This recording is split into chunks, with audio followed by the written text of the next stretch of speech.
ચાલો ગાઈઝ, તો સૌથી પહેલાં તો હરેક મિત્રોને જય હિન્દ.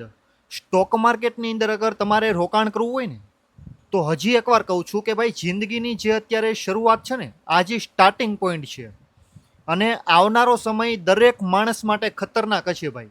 પછી એની પાસે જિમ્મેદારી હોય કે ન હોય, અત્યારનો સમય છે ને, હજી તમારા માટે એક પ્રકારે જાગવું હોય ને તો જાગી શકો. અગર તમારી પાસે પૈસા નથી તો આવનારું જીવન તમારું જીવન નહીં રહે ભાઈ, નર્ક બનીને રહી જાહે.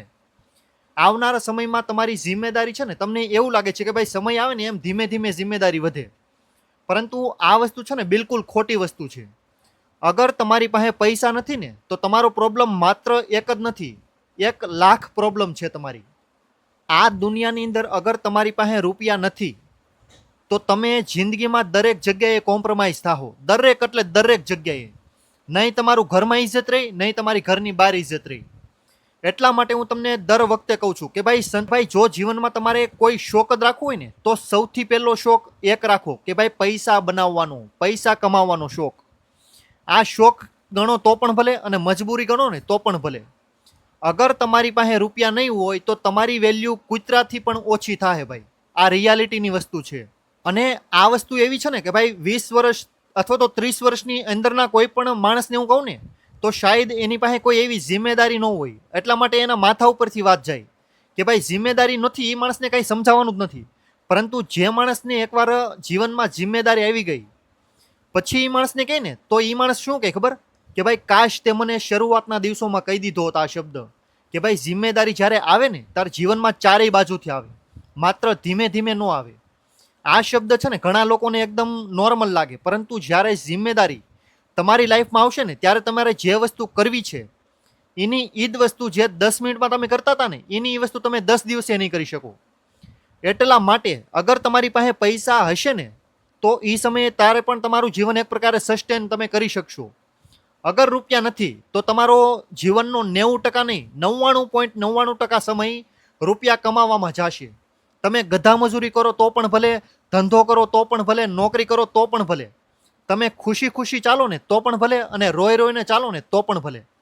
અગર તમારી પાસે રૂપિયા નહીં હોય તો તમે આખું જિંદગી કૂતરા મીંદડાની જેમ સર્વાઈવ કરશો ભાઈ.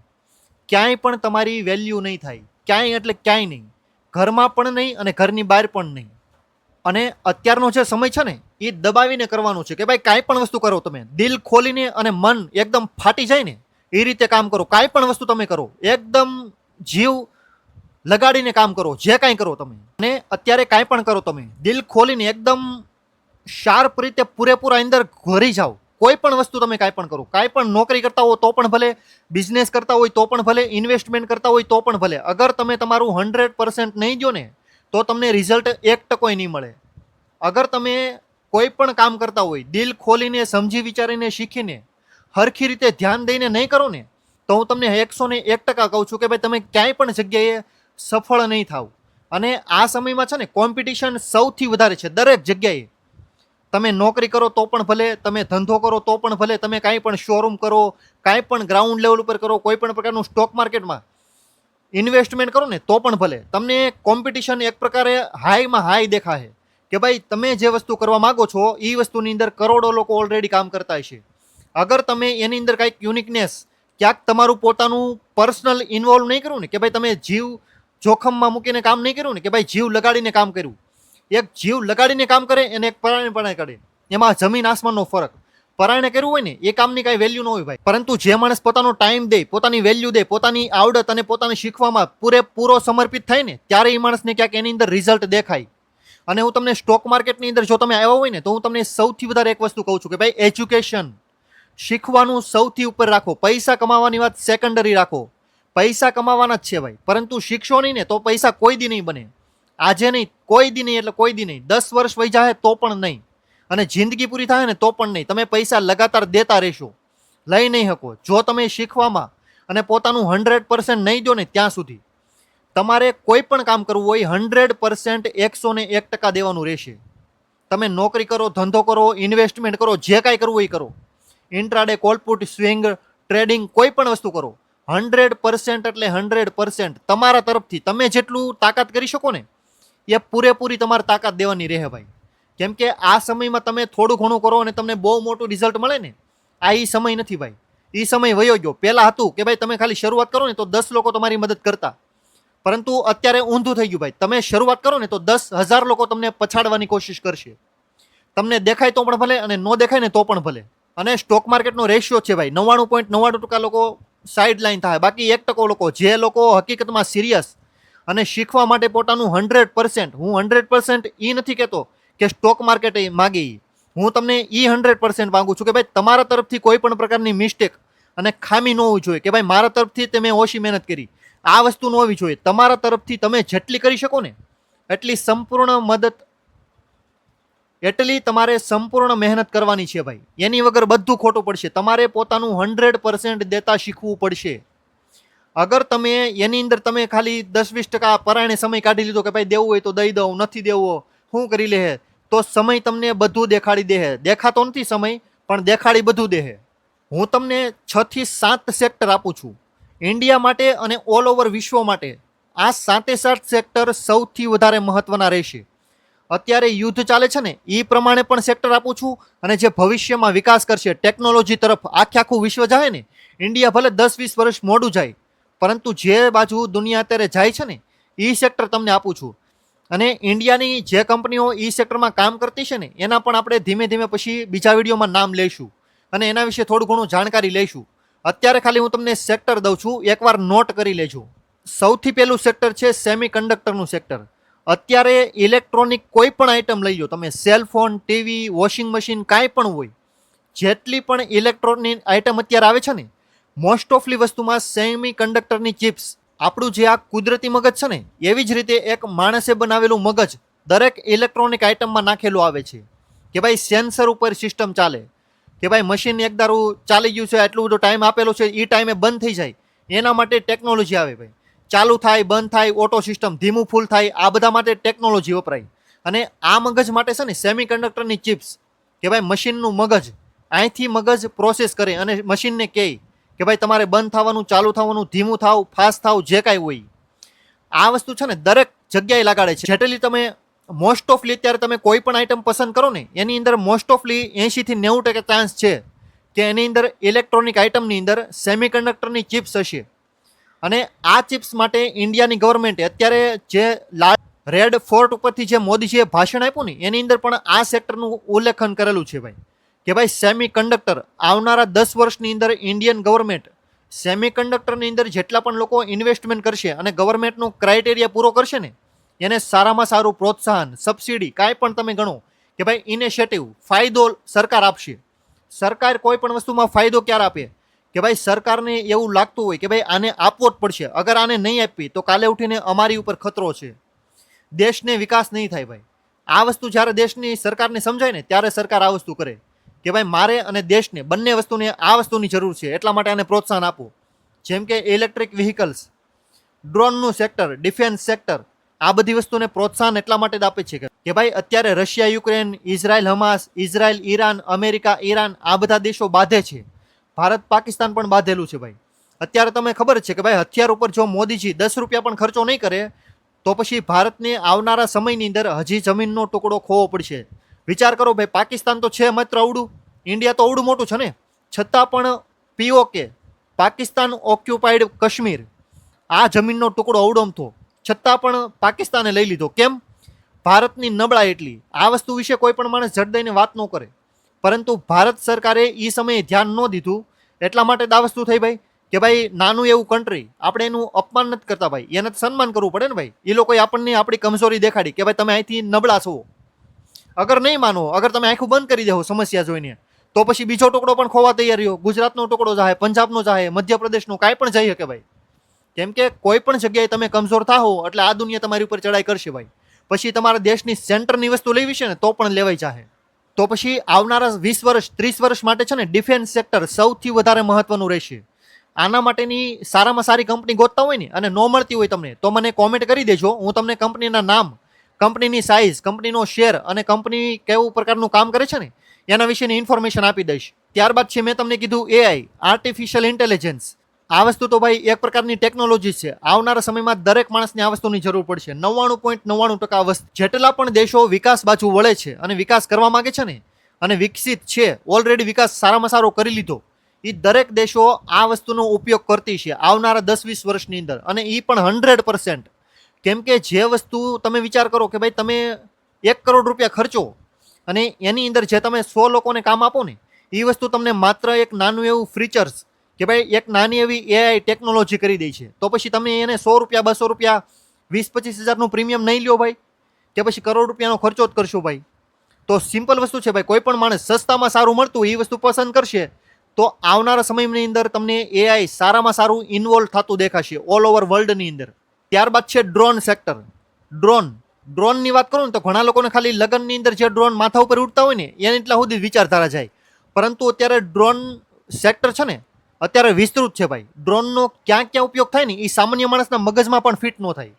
ડ્રોનનો ઉપયોગ એટલો બધો થાય છે ભાઈ. ડ્રોનનો ટેકનોલોજીમાં પણ થાય સારામાં સારી રીતે કે ભાઈ કોઈ પણ પ્રકારનું સર્વિલાન્સ દેખરેખ હેઠળનો એરિયો હોય ને, હવે તમે વિચારો કે ભાઈ મારે 10 સૈનિકને ખાલી જમ્મુ કાશ્મીરની સરહદ ઉપર મૂકવા છે, એ લોકોને હું ત્યાં મૂકીશ તો ભાઈ એ લોકોને જાન ઉપર ખતરો છે, પરંતુ હું એને 20-25 ડ્રોન આપી દઉં જે થોડાક મોંઘા છે, થોડાક નોર્મલ ભાવમાં હશે, પરંતુ એ લોકોનો જીવનો ખતરો નહીં રહે. ખાલી મશીન ત્યાં જશે અને એનો ત્યાં એરિયાનો આખી દેખરેખ કરશે અને મને કહે કે ભાઈ આ એરિયામાં એટલા સૈનિકો છે, આ એરિયામાં અત્યારે કોઈ પણ ઘરેલું છે નહીં પાકિસ્તાન તરફથી એટલી સેના ઘરેલી છે, તો આ વસ્તુ મને ડ્રોન કહી દે તો ડ્રોન ને મારશે તો હું મારે ફાયદો થાય? મારે કઈ લાંબુ નુકસાન તો છે નહીં ભાઈ. ખાલી ફાયદો શું થયો ભાઈ કે ભાઈ મારા ખાલી સૈનિકોનો જીવ ન ગયો, અને સૈનિકોને એનું ડાયરેક્ટ ક્યાં ઉપયોગ કરીશ કે ભાઈ ડાયરેક્ટ એની ઉપર અટેક કરો. હવે મને એનું લોકેશન મળી ગયું તો હવે ડાયરેક્ટ હું ત્યાં મિસાઇલ ઠોકીશ, એક પણ સૈનિક મારો મરશે નહીં અને એના બધા સાફ. ત્યારબાદ છે એનર્જી સેક્ટર કે ભાઈ ગ્રીન એનર્જી. આ વસ્તુ છે ને કોઈ પણ પ્રકારની પસંદગી નથી ભાઈ, મજબૂરી છે. આવનારા સમયની અંદર જો તમે આની વસ્તુની અંદર રિપ્લેસ ન કર્યું, તમે માત્ર પેટ્રોલ ડીઝલ ઉપર ઇલેક્ટ્રિસિટી ઉપર તમે રહ્યા કે ભાઈ જે વસ્તુ પ્રદૂષણ કરે છે એની ઉપર તમે નકરા નિર્ભર રહ્યા ને, તો આખા દેશના લોકો એક પ્રકારે ઝેર, ઓક્સિજનની અંદર ઝેર લેતા છે, જે ઓલરેડી અત્યારે શરૂઆત થઈ ગઈ છે.